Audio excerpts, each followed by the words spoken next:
Hello gut crew. In today's video we're going to chit chat about polyphenols, what they are, what they mean for plants, and what they do for us.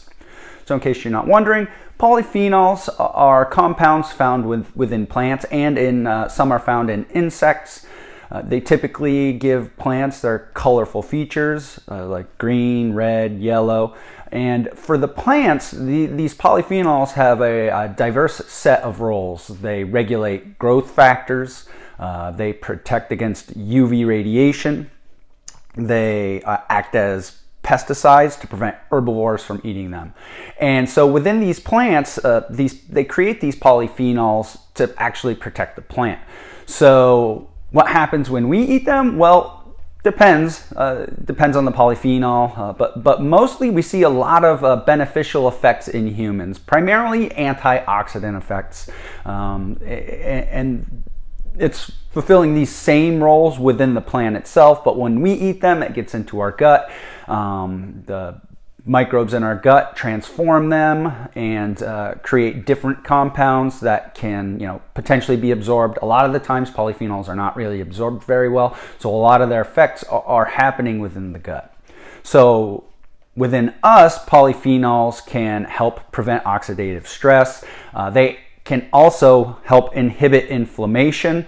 They kind of help with the way we biotransform different molecules. You probably think of that as detoxification or the changing of steroid hormones, so they can impact that as well. And there's some interesting studies recently discussing how polyphenols can actually help improve intestinal permeability. Again, you have to keep in mind, saying polyphenols refers to a lot of different things. So for example, quercetin is a polyphenol, curcumin, which is found in turmeric, is a polyphenol, EGCG, which is in green tea, is a polyphenol. So we're really talking about a diverse set of compounds that have varying effects within the body.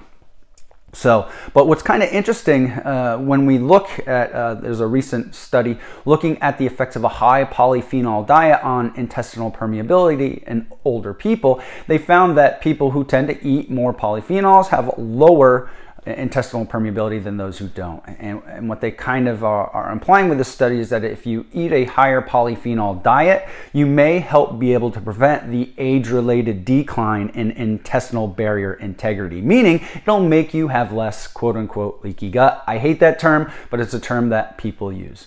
Now, it's interesting because I think a lot of people think the way this works is kind of more of a passive process, but it's actually a lot going on when this happens. So, we eat these polyphenols, they're not well absorbed, so people think that this is just kind of like, we have this intestinal barrier here, and it's just kind of bouncing off of there and not getting absorbed, but it's actually more of an active process.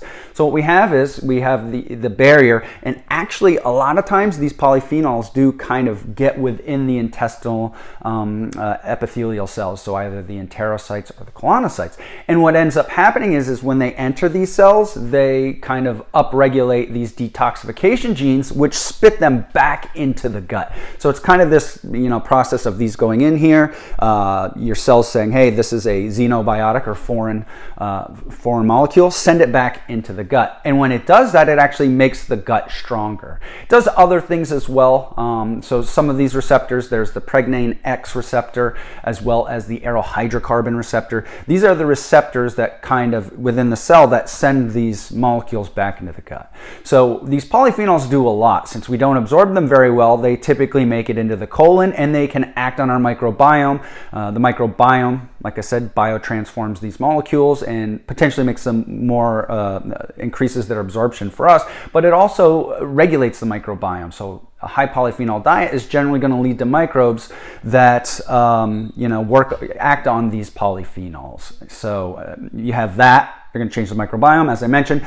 A couple studies, one very recently showed that it improves polyphenols improve intestinal permeability, but they also may have a starring role in regulating circadian rhythms within the gut. So our microbiome and our gut cells are in constant communication with one another, and when this aryl hydrocarbon receptor that's within the cells in our gut, when it gets activated, that actually plays a role in regulating our circadian rhythms. So the polyphenols can actually help build more robust circadian rhythms within the gut as well.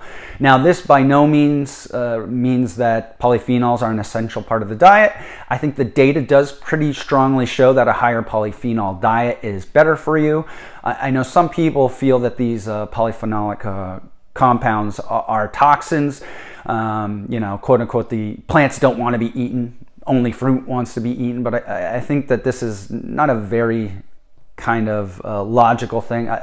For one, I really don't like to attribute. I don't like to, kind of attribute that plants are trying to do something. It's just that these plants with high polyphenolic compounds are around because pests, they're resistant to a certain amount of pests. But that doesn't mean that they shouldn't be eaten, because we still have herbivores. Herbivores eat plants. Some plants are good for herbivores, certain herbivores, and some are not. This doesn't mean that you should avoid all plant material, kind of like what gets pushed by the carnivore crowd. But there are certainly plant compounds that are not right for certain individuals, that's for sure.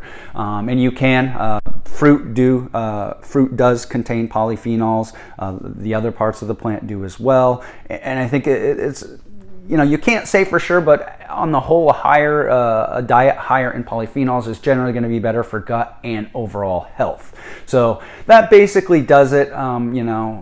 Increase your polyphenolic compounds. Look for things that are bright in color. Those are the polyphenols that are giving those colors, which, that's building up that color to help prevent UV radiation from damaging the plant. But as it turns out, they do seem to have beneficial effects on us as well. Eat the colors of the rainbow. Avoid foods that don't sit well with you, but try to get more polyphenols in your diet. Eat more fruits, vegetables, some grain. There are some polyphenols in grains as well if you eat those, legumes, and things of that nature. So that about does it. If you have any questions about polyphenols that you want to know about, feel free to put them down in the comment section below. And thank you very much for listening in. Take care.